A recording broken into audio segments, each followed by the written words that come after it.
Ang ating pag-uusapan ngayon, ang ating team ngayong taon, iba na ho. Last year, ang ating team ay High View of Trinity. Ngayon naman po, ang ating team ay God is able. God is able.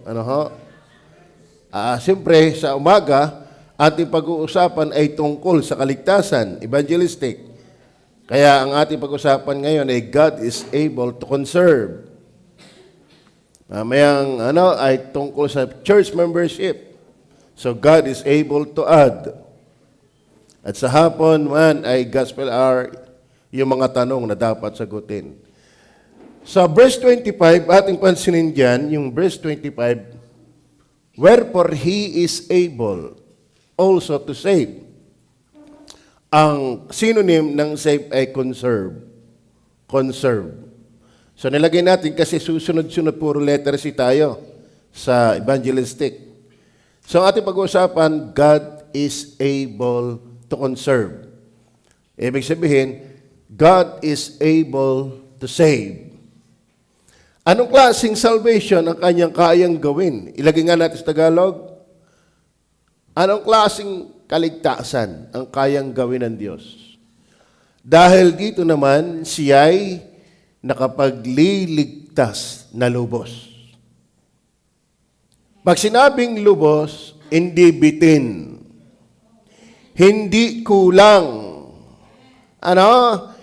Hindi incomplete. Lubos. Di ka ibig sabihin, kompleto.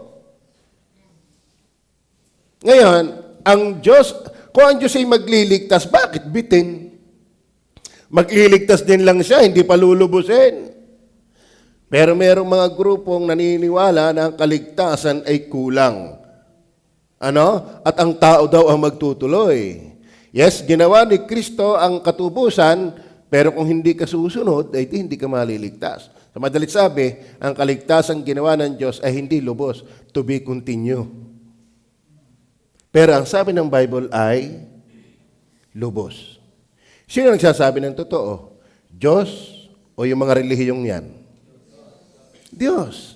Kaya mga kapatid, mga minamahal, kung kayo ay tunay na nagtitiwala kay Jesus, alasin na ninyo sa inyong bokabularyo na baka ako'y hindi ligtas, baka ako'y mawala ang kaligtasan, dahil kung ganon ang inyong iisipin, hindi ka nagtitiwala sa Diyos. Bakit? Ang Diyos kung magligtas ay lubos. Hindi bitin. Hindi kulang. Hindi kumbaga sa tubig, hindi patak-patak. Siya ay kung magligtas ay lubos. Kumbaga sa kain, hindi parang napatakam ka lang. Ikaw ay bundat. Dahil dito naman siya ay nakapagliligtas na lubos sa mga nagsisilapit sa Diyos. May sinabi, yung nagsisilapit, kapag hindi ka naman nalapit sa Diyos, ay huwag mong angkinin yun. Ano ibig sabihin nagsisilapit? Alam mo, hindi ka lalapit sa Diyos kung hindi ka nagtitiwala sa Kanya. Ang ibig sabihin nagsisilapit diyan, yung nananampalataya sa Kanya. So, pwede nating sakyan kung bakit yung iba ay hindi makalubos ang katiyakan ng kaligtasan, ay baka si Maria ang nilalapitan. Baka relihiyon ang nilalapitan. Baka si Pope ang nilalapitan. Baka mga santo ang nilalapitan. Pero kung gusto mong lubos ang iyong kaligtasan, ay doon sa mga nagsisilapit sa Diyos. Sa pamamagitan niya. Si Kristo yon. Ito palibhasay, laging nabubuhay siya upang mamagitan sa kanila. Yan, ating pag-uusapan yung 3 punto. Bakit po ang Diyos ay able to save, to conserve? Ang konteksto po nito mga kapatid, mahalaga po inyong maintindihan, garniw yan. Itong Hebrew chapter 7, actually hanggang chapter 10 yan, ay pagpapaliwanag ng Exodus, Numbers, especially yung Leviticus ng Old Testament.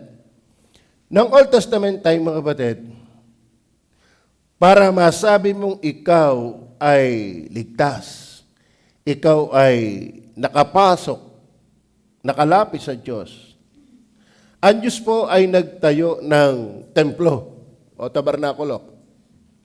Nakikinig ba kayo? So, doon po sa templo po, may tinatawag na dakong banal. Kabanal-banalan. At meron po doong nangangasiwa. Ibig sabihin, may taga-trabaho doon. Hindi pwedeng basta pumasok ang tao sa dakong banal at mabubuhay patay. Ibig sabihin, yun pong dakong banal yun, mga kapatid, ito ay tipo paglalarawan lamang. Ang dakong banal ay Diyos mismo at ito yung langit. Ibig sabihin, wala talagang pwedeng pumunta sa langit kung walang mamamagitan. Walang magtatrabaho. Ipinakita na yan sa bansang Israel. Ano?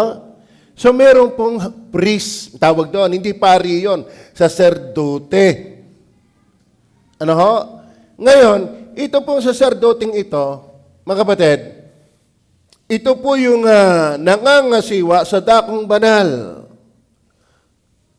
Siya po yung papasok sa dakong banal na may dalang tupa na banal din, na walang kapintasan. Pang kanyang sarili.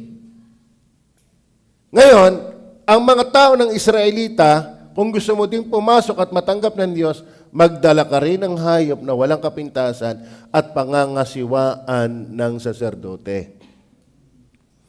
Naintindihan niyo ba yan? Ibig sabihin, kung ako yung priest, lumapit sa akin si Ryan, gusto mong matanggap ka ng Diyos, ikaw ay hindi patayin ng Diyos, hindi parusahan ng Diyos, at makapasok ka sa dakong banal, ako yung mamamagitan sa iyo.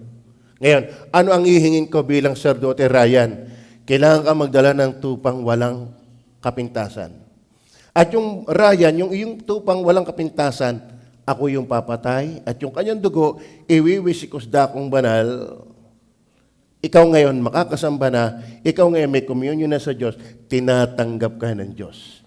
At yun na yung pinagagawa ng Diyos. At pag natanggap ka ng Diyos, yun ang tinatawag na ikaw ay palangit, ligtas. Kaso, ang Old Testament ay tipo. Hindi permanent. Una, bakit? Ang inihahandog doon tupa, hindi pa mismo si Kristo. Pandalwa, ang dakong banal ay tabernakulo, hindi talaga yung langit mismong lugar. At ang saserdote doon, namamatay.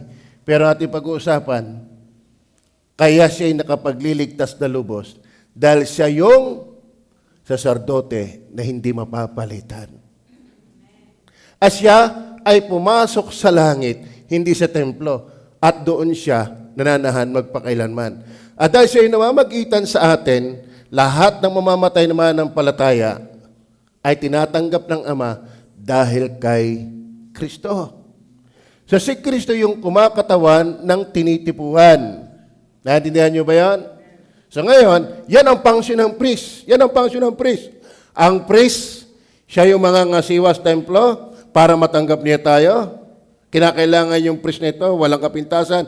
At yung priest din ang mga ngasiwa ng handog, yung handog na walang kapintasan. At pag pinatay na yan, ikaw na makasalanang individual, tatanggapin ng Diyos. Kaso lang yon, taon-taon ginagawa. So, ibig sabihin, hindi kompleto. Pero bakit siya ngayon ay hindi na kailangan ng taon-taon dahil lubos na? Ating ipukunin yan, 3 punto. Una,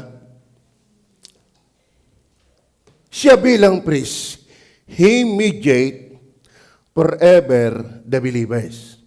He mediate forever the believers. Ano ibig sabihin? Kung ang mga priest noon ay nangangasiwa sa mga makasalanang Hudyo, at kumukuha ng handog, kaso lang dahil sa kamatayan ang mga Levitiko na mga sacerdote namamatay, kaya hanggat buhay lang siya, ikaw ay tinatanggap ng Diyos. Ang problema, hindi nga pwedeng mabuhay ang tao na magpakailanman. Kaya hanggat buhay, tinatanggap ka ng Diyos ang priest. Halimbawa, ako yung priest Ryan.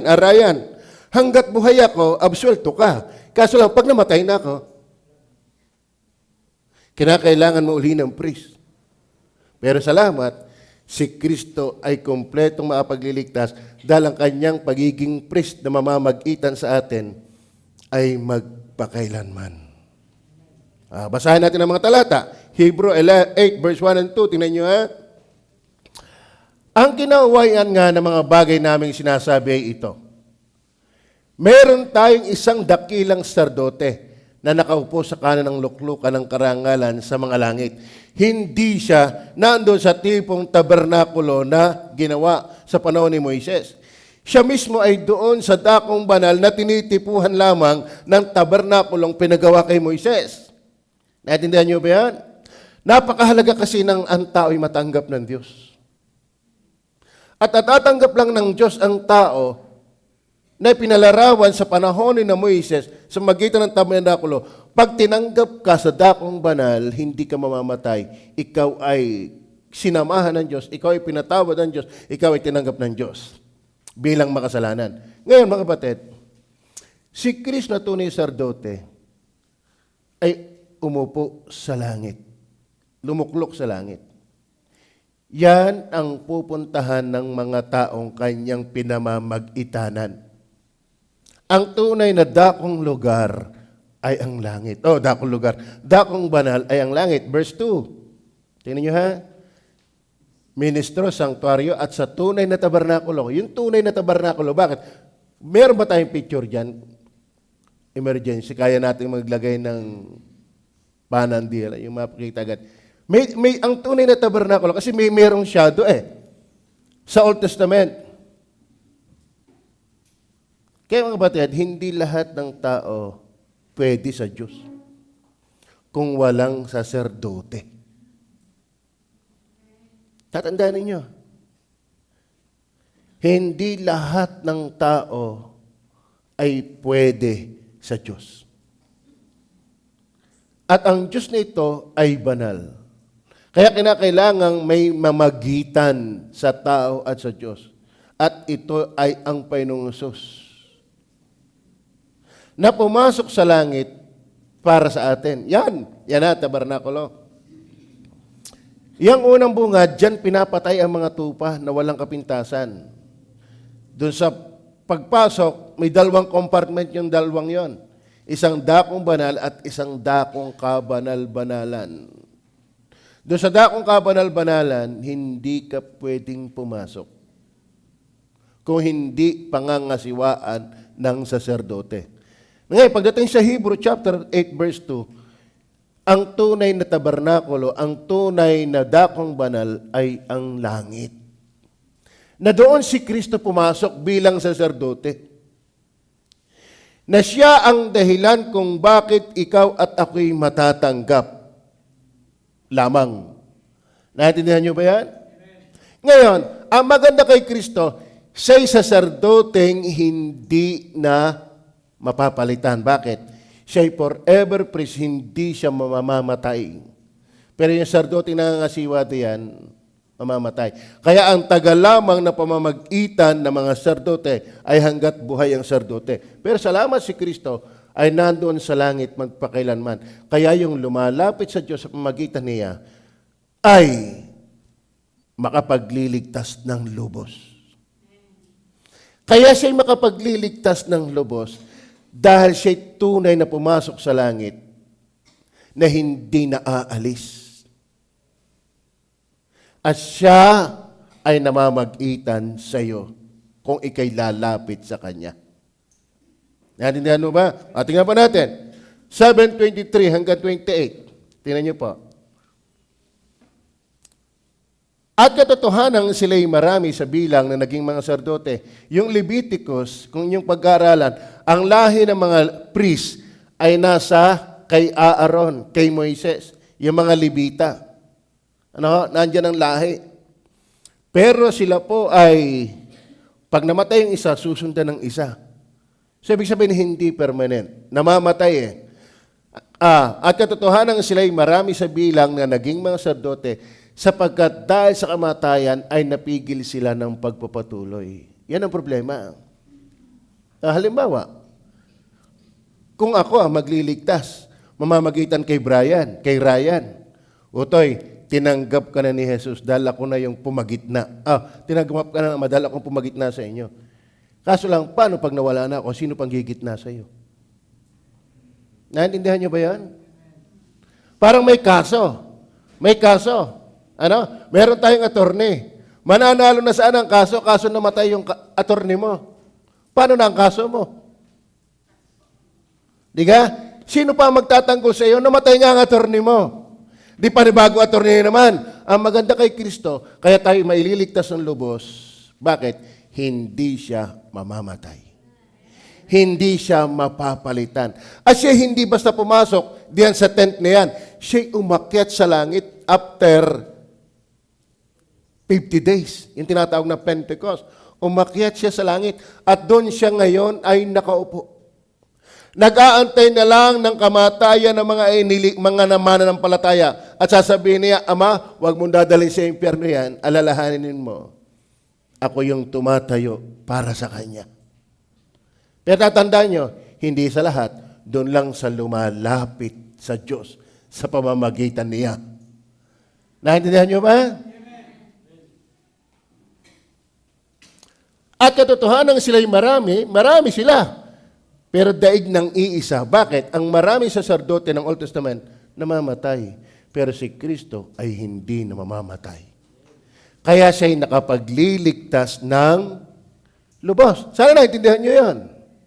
God is able to conserve. Why? Si Kristo pumasok na sa langit at hindi na siya aalis. At siya'y nandoon para mamag-itan sa atin. Naintindihan niyo ba yan? Okay. Verse 23, 4. Datapwat siya, sapagkat namamalagi magpakailanman, siya'y namamalagi magpakailanman, hindi siya mapapalitan, hindi siya mamamatay, hindi siya mababago, at dahil siya ay namamalagi magpakailanman, siya'y nakapagliligtas na lubos.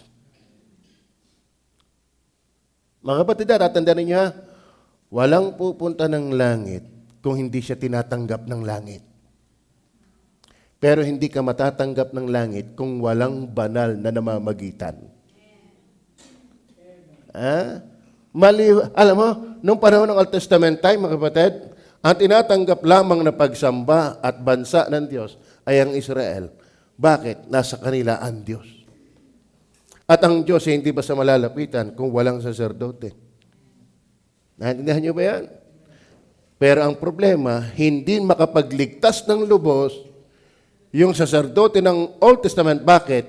Sila'y napapalitan. Bakit? Namamatay sila. Pero ang saserdote na tunay, na umakyat mismo sa dakong lugar, ang kabanal-banalan, magpakailanmang siya'y naroon, at lahat ng namatay, na lumapit sa Diyos sa magitan ni Kristo, ay ililigtas na lubos. Amen? Well, para sabihin ko sa inyo, sana hindi ka na lang naging tao kung hindi ka maliligtas. Hindi magaang bagay ang pinag-uusapan natin.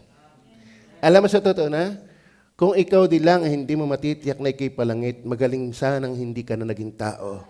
Bakit? Mind you, kung hindi ka makakatiyak ng langit, pa-impyerno ka. Hindi ito birong bagay. Alam mo kung ito birong bagay, bakit pa magkakatawan tao si Kristo para mamagitan sa atin? Kasarap sa langit. Pero iniwan niya yan. Para lamang sa ating mga makasalanang pa-impyerno ay may tumayo sa pag-itan ng banal na Diyos para ikaw ay matanggap. Kaya kung hindi si Jesus ang iyong saserdote, hindi ka maliligtas na lubos. Only God is able to save. And that is through Christ. Kaya mali yung relihiyon ng tagapagligtas. Sa Old Testament pa lang pinakita ang namamagitan ay priest, hindi religion. Amen? Datapwat siya sapagkat namamalagi magpakailanman. Ganong katagal yung magpakailanman? Kaya kung ikaw ay lumalapit sa Diyos sa magitan ni Kristo, ikaw ay ligtas magpakailanman. Lubos nga.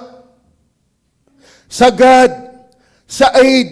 Kompleto. Walang kulang. Bakit? Si Kristo ay hindi bitin. Si Kristo ay hindi pansamantala sa langit. Siya namamalagi doon magpakailanman. Klaro ba? Then verse 25. Ano sabi? Dahil dito naman, dahil siya ngayon may pagkasaserdote na hindi mo papalipitan, at siya'y nangasiwa hindi sa tabernakulong panglupa, kundi siya'y talagang pumunta sa tinitipuhan ng tabernakulo, yung dakong banal. Bakit dakong banal? Andun ang Diyos. Alam mo, ang langit kaya banal, andun ang Diyos. Ngayon, hindi tayo pwede doon. Bakit? Makasalanan ka Takbo na lang ng utak natin, bastos Kung magsalita tayo, ang dumi Yung kung alin yung pinapanood natin, yung ayaw ng Diyos Kung ano yung kinahiligan natin, ayaw ng Diyos Kaya hindi tayo pwede sa langit. Pero paano tayo tatanggapin ng langit? Merong banal na saserdote na pumasok doon. Naintindihan niyo ba yan? Kung baga, may umuna na doon. At yung Kristo na umuna doon, na sacerdote na banal, bawat lumalapit sa Diyos na nabubuhay sa lupang ito, nagsisis na ng palataya. Pag namatay, Ama, tanggapin mo ito. Dahil siya aking. Nanampalataya siya sa akin. Naintindihan niyo ba?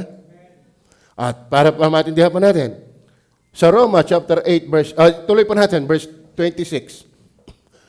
26. Sapagkat nararapat sa atin ang gayong dakilang saserdoting banal, walang sala. Alam niyo ba, ang pwedeng humarap lang sa Ama na banal ay ang anak na walang kasalanan. Kaya tayo ay matatanggap lang ng Ama dahil ng anak na namamagitan sa atin. Kaya alisin mo na sa bokabularyo mo yung relihiyon mo. Walang mararating ang relihiyon mo. At wala ring mararating ang relihiyon ko. Hindi baptist ang umakyat sa langit. Hindi katoliko ang umakyat sa langit. Ang umakyat mismo ay si Jesus. Para mamagitan sa lahat nating makasalanan. Sapagkat nararapat sa atin ang gayong dakilang saserdoting banal, walang sala, walang dungis, nahihiwalay sa mga makasalanan at ginawang lalong mataas pa kaysa mga langit. Verse 27. Na hindi nangangailangan araw-araw ng paghahandog ng haing. Ano ha? Kasi mamaya makikita natin. Maging ang paghahandog doon, hindi permanent. Bakit? Tipo din lang literal na hayop. Mamaya didiinan natin yan.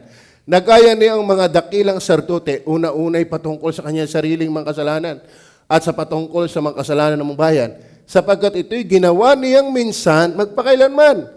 Yun palang ginawa ni Kristong pag-akyat sa langit, na silang yung qualified na hindi kagagalitan ng Ama, na hindi parurusahan ng Ama, na hindi papatay ng Ama. Kasi, utoy, mga ineng, mga kapatid, hindi lahat ng papasok sa dakong banal na tabernakulo na pinagawa ng Diyos kay Moises, kahit pa saserdote, ay pwede. Kung walang handog. Kung ikaw ay papasok sa dakong banal, kahit ikaw ay priest, mamamatay ka. Ang langit ay hindi lugar ng makasalanan. Kaya kung ikaw ay mamamatay na hindi si Kristo ang iyong tagapamagitan, impyerno ka talaga. Naintindihan niyo ba yan? Ano sabi? Sapagkat ito'y ginawa niyang minsan magpakailanman. Kaya mga kapatid, yung ginawa ni Kristo ay umakyat sa langit. Praise the Lord. Hindi ito mapapaltan. Hindi para si Kristo ay mayroong term. Siya ay ating sardote for 1 year, for 2 years. No, magpakailanman. Kaya kung siya ay magligtas, lubos. Siya ay nakapagliligtas ng lubos. Klaro ho ba? Wala, kasi tayo sa aktual eh. Ano? Kung tayo nasa aktual ng Israelites, makikita ninyo ang halaga. Alam niyo ba, kapag walang Diyos, hindi ka anak ng Diyos. Ikaw ay sa diablo, ikaw ay pa-imperno. Kaya ang Israelita, unawang-unawa nila na kinakailangan nilang sila'y matanggap ng Diyos, pero kinakailangan may mga siwa. Banal. Kaso, ang tunay na banal ay si Jesus. Verse 28. Naintindihan mo ba? Sapagkat inilagay ng kautusan ng mga dakilang sardote ang mga taong may kahinaan, ngunit ang salita ng sumpa na nakasunod ng kautusan ay siyang naglalagay sa anak na sakdal magpakailanman. Lahat ng sardote ng Old Testament may kahinaan, pero si Kristo ay sakdal magpakailanman. Kaya kung siya'y magligtas, lubos. God is able to conserve. Ang Diyos ay kayang magligtas. At anong klaseng kaligtasan? Lubos. Bakit? Siya yung sasardoteng na-satisfied na ang Ama sa kanyang katangian bilang saserdote. Ang Panginoong Hesus ay banal, hindi sa loob ng ilang panahon lang. Siya'y banal lagi. Dahil siya'y Diyos na nagkatawang tao. Pandalwa, para maintindihan lalo natin, ano? Not only He mediate forever the believers. At tingnan din pala natin ang Romans 8:34. Sino ang hahatol? Si Kristo Jesus na namatay. Oo, yaong nabuhay na mag-uli sa mga patay na siyang nasa kanan ng Diyos, na siya namang namamagitan dahil sa atin. Tignan niyo ha, sino ang hahatol? Si Kristo, pero siya'y namatay na. Yung nabubuhay na mag-uli sa mga patay na siyang nasa kanan ng Diyos, na siya naman namamagitan dahil sa atin. Paano pa tayo hahatulan? Ay siya na ang ating tagapamagitan. Naintindihan niyo ba yan? Halimbawa, si Kristo yung judge. Si Kristo yung judge, yung hahatol sa atin. Ang mabuting balita, yung judge, siyang hinatulan para sa atin. Okay. 1 Timothy chapter 2 verse 5. Sapagkat may isang Diyos at may isang tagapamagitan sa Diyos at sa mga tao, ang taong si Kristo Jesus, hindi si Maria. Okay. Naintindihan ba?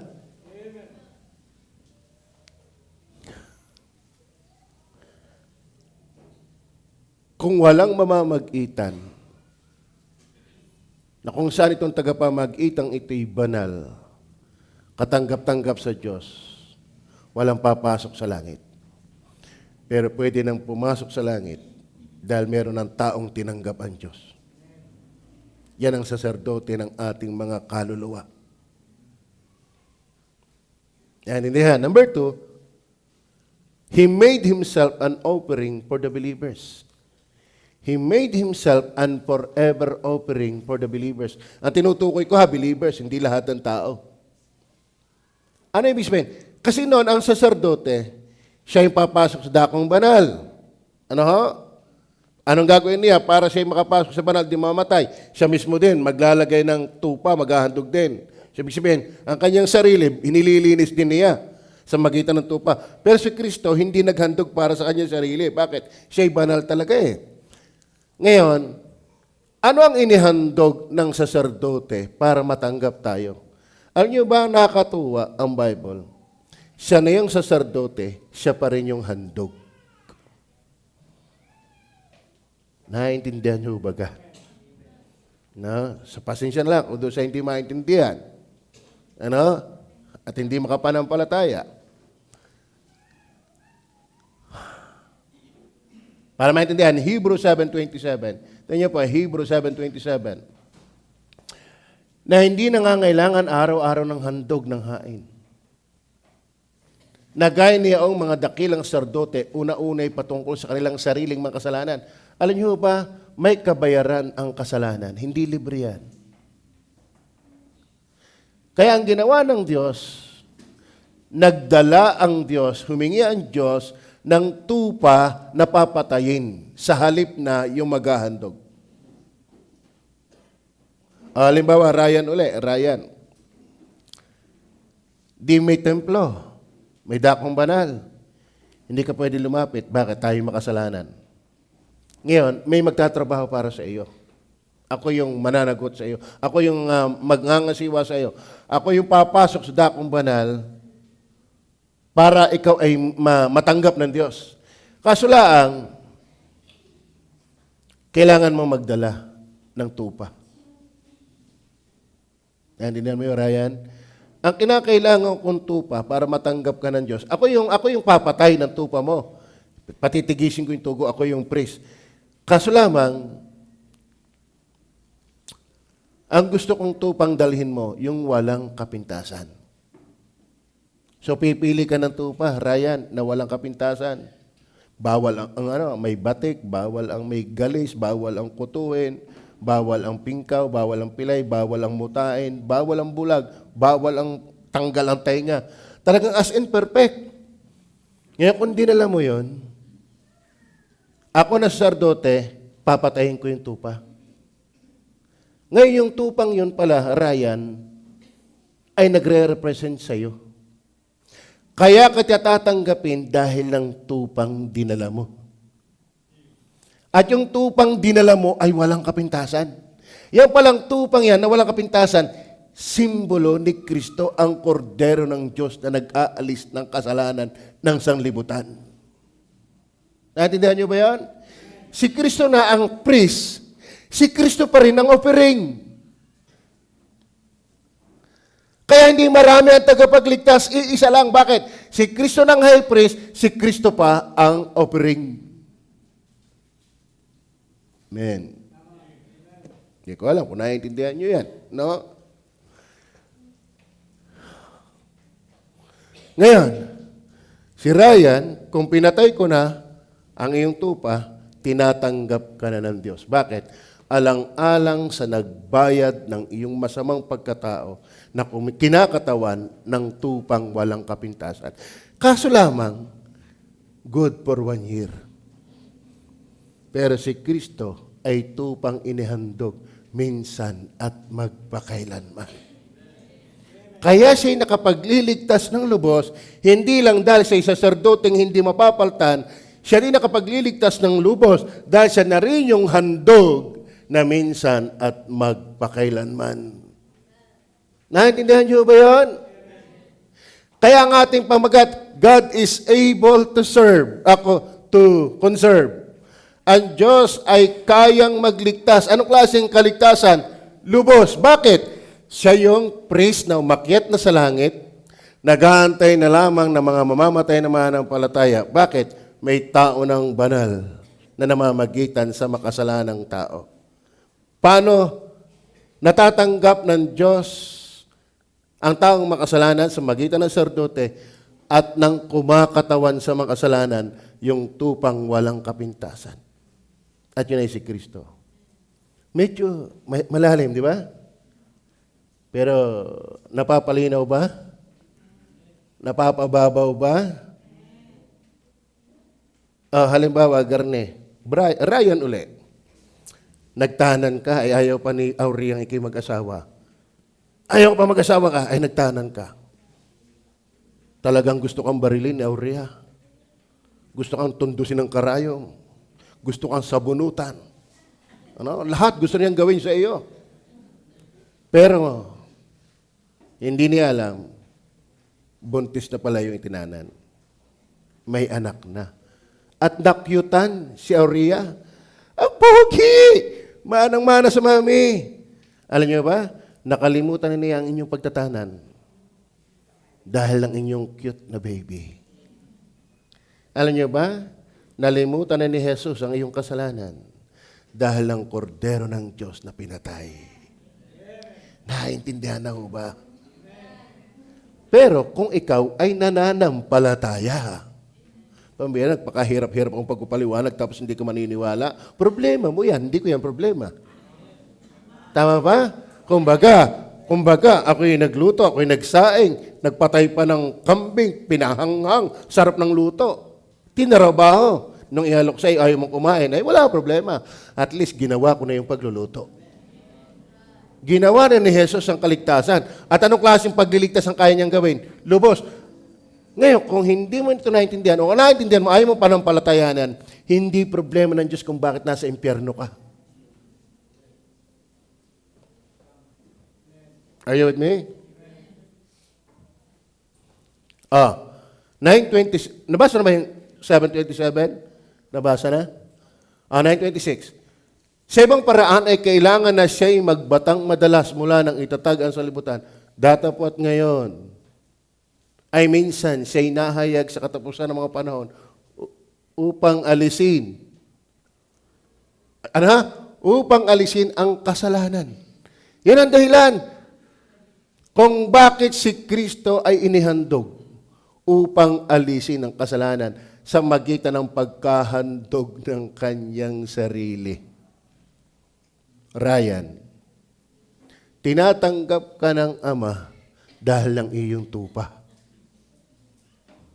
Kayo, tatanggapin ng Diyos sa langit dahil si Kristo ang tunay na tupa ng Diyos. Amen? Ganon. Ganong katagal ang bisa ng pagkahandog? Yan ay magpakailanman. Tingnan pa natin. Sa Hebrew 10. Dito muna tayo. Sa Hebrew 9:14. 9:14. Sa Hebrew na lang muna tayo. 9:14. Ano sabi diyan? Gaano pa kaya ang dugo ni Kristo? Nasa pamamagitan ng Espiritu na walang hanggan, ay inihandog ang kanyang sarili na walang dungis sa Diyos. Di ba't ang kinakailangan ng Old Testament time ay walang kapintasan? Si Kristo ang tunay na walang kapintasan na tinitipuhan lamang ng tupa ng Old Testament. Kaya hindi na kinakailangan ang tipo kasi naandyan na yung tunay. Naintindihan niyo ba yan?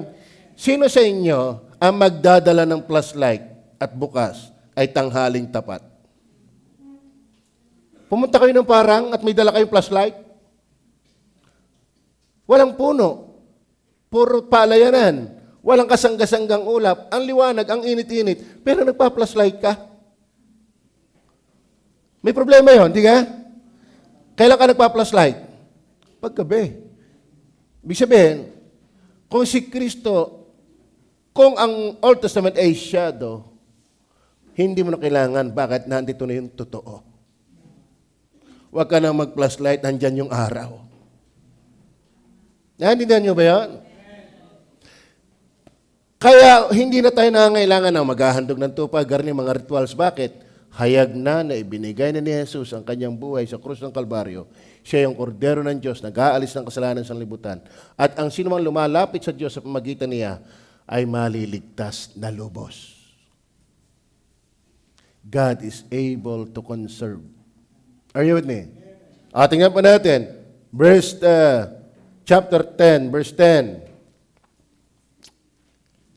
10, verse 10 muna tayo.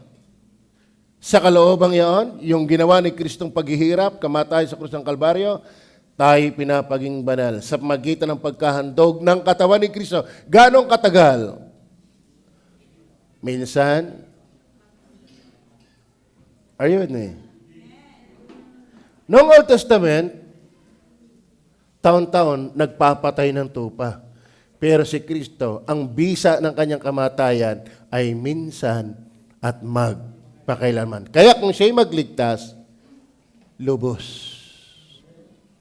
Nung una, di ako'y makasalanan. Ryan, makasalanan ka.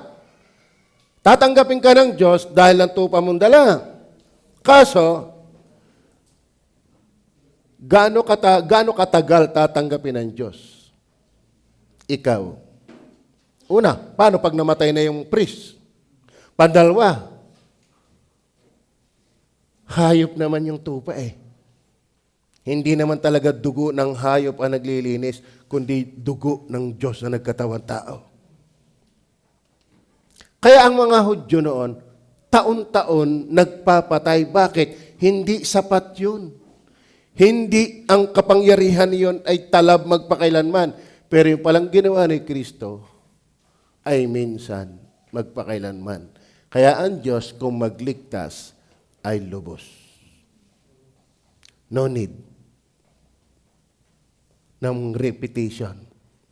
Klaro ba? Parang linaw. Amen? Paliwanag?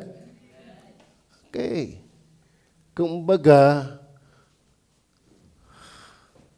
kung yung Old Testament ay sapat, kasi halimbawa, kahandog lang ni Ryan ng tupa. Pero paglabas ng templo, nagkasala ka uli. Di ka? Ako yung iniwala, paglabas nyo dito mamaya, kung ano-ano uling iisipin nyo. At kung anong ididihan ng inyong mga bunganga, di ba? Ang tayo, pronto sa pagkakasala eh. Ngayon, ang problema na yon, kaya babalik ka uli at magdadala ng tupa. Kasi pagkatapos mong maghandog, malinis, mapatawad, tsak gagawa ka uli ng kasalanan eh. Pero nakakatawa, si Kristo, minsan naghandog, lahat ng ating kasalanan, nakaraan, kasalukuyan at magagawa, saklaw ng iisang handog. Bakit? Siya'y minsan lang. At magpakailanman. Klaro ba? Kaya ang kanyang kaligtasan, hindi kulang, hindi bitin, lubos. Bakit? Kaya hindi na uulit-ulitin ang paghahandog dahil tayo ay nagkakasala pa ulit-ulit. Tama ba? Kaya ba magkasya nagkakasala pa ulit-ulit? Pero bakit tayo ligtas na lubos? Dahil yung inihandog ni Kristo, ang bisa ay minsan at magpakailanman. Kaya alam ko ako'y palangit pag namatay. Bakit? Naando na yung prisko sa langit. At siya pa rin yung handog na ang bisa ay magpakailanman. Kayo ba nag-almusal? Hindi pa yung iba. Yung nag-almusal dito. Sino nag-almusal dito? Aurea, nag-almusal ka ngayon. Ayan ba'y tatagal hanggang kailan ang iyong busog? Hanggang mamaya lang tanghali. Di ka? Pero ang kakatuwa, yung ginawang sakripisyo ng Kristo, ang tagal ng bisa ay magpakailanman. Tayo kumain, mamaya gutom na uli. Tayo nagsisi, mamaya magsisisi na uli. Tama? Pero salamat si Kristo, ang kapangyarihan ng kanyang ginawa, minsan at magpakailanman. Kaya ang talab nito'y lubos. Kaya ang Diyos, kaya talagang magligtas. Bakit? Siya yung saserdoteng hindi mapapaltan. Namamagitan siya sa atin magpakailanman. Pandalwa, siya na rin yung handog na kung saan hindi na kinakailangang ulitin. Ang bisa nito, napatawad ka ngayon, napatawad ka habang nabubuhay hanggang langit. Kaya kung siya'y magligtas, lubos. Klaro ba? Ngayon, kung hindi ka nananampalataya, sayang naman ang laway ko sa iyo. May talab lang ito doon sa nagtitiwala. Then finally, He makes heaven accessible forever for the believers. Tingnan niya, 10 verse 19 hanggang 22. Kasi yung dakong banal ng Old Testament, tipo yun. Ay doon pa nga lang sa dakong banal na tinitipuhan, kahit priest, pag pumasok na makasalanan, mamamatay. Kaya yung kabanantipan, walang pwedeng humawak doon. Minsan si Usa, yung tumumba ang karwahe, nabasa niyo ba yan? Hinawakan, patay siya. Bakit? Inisip niya mas malinis ang kanyang kamay kaysa sa kabanantipan. So patay siya. Bakit? Ibig sabihin, kahit ultimong bagay na sagrado, na isinangtified para sa dakong banal, huwag mong basta gagalawin yun. Mamamatay ka. Naintindihan niyo ba yan? Ayun pa kayong pumasok sa langit, yung nga humawak ng banal, mamamatay kayo, pa kayo pumasok sa langit. Pero salamat, nasatisfied ng langit. Bakit? Merong priest na walang kasalanan na namamagitan para sa atin. Pandalwa, may handog na nasatisfied ang Diyos. Bakit? Ito'y walang kapintasan na si Kristo ang tinitupuhan. At dahil sa ginawa ni Kristong yan, ito ang magandang balita. Mga kapatid, yamang may kalayaan ngang makapasok sa dakong banal. May kalayaan na tayo. Ano? Bakit? Meron na tayong sardote, meron na tayong handog sa magitan ng dugo ni Jesus. Hindi ng binyag ha, hindi ng bautismo ha, hindi ng kautusan ha, hindi ng pagpapakabait ha. May kalayaan na tayo pumasok sa dakong banal sa magitan ng dugo ni Jesus. Amen? Verse 20. Sa magitan ng daang bago. Hindi dating daan, daang bago. Mali yung dating daan. Ano? Ang sabi, daang bago. At buhay na kanyang itinalaga sa atin sa magitan ng tabing sa magtudbagay sa kanyang laman. Yun po yung, yung kanyang katawan. Alam niyo ba nung si Kristo mamatay sa krus ng Kalbaryo? Nahapak ang templo. Yung tabing ng templo. Ibig sabihin, nabukas na ang tabing, nalis na ang tabing. Simbolo na nung si Kristo yung mamatay, na-satisfied ng kabanalan ng Diyos, pwede na tayong pumasok sa dakong banal na hindi tayo mamamatay. Ibig sabihin, tapos na, napagbayaran na ang kasalanan, tayo pwedeng pumasok na sa langit dahil ang kordero ng Diyos na nagbayad ng ating kasalanan. Okay, verse 21. Andiyan pa ba kayo? At yamang may isang dakilang serdote na pangulo sa bayan ng Diyos, verse 22, tayo magsilapit na may tapat na puso sa lubos na pananampalataya. Ito ang tinutukoy mananampalataya. Na ang ating mga puso na winisikan mula sa isang masamang budi at nahugasan ng ating katawan ng dalisay na tubig, verse 20, hanggang saan ba yan? 22. So, nahalis na tabing, diretso na tayo pwede na tayong dumiretso ng langit pagkatapos ng ating kamatayan. Pagdibahin pa natin yan. Chapter 4, verse 16. 4, verse 16. Dalawa na lang talata ito.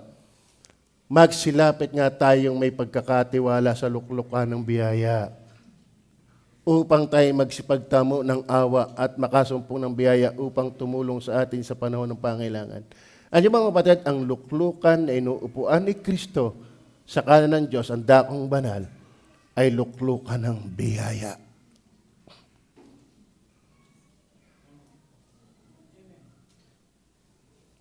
Ibig sabihin, ang langit ay bukas na sa mga makasalanan dahil lang nakaluklok doon na namatay. Siya ang saserdote, siya ang handog, kaya bukas na ang langit para sa mga nagtitiwala.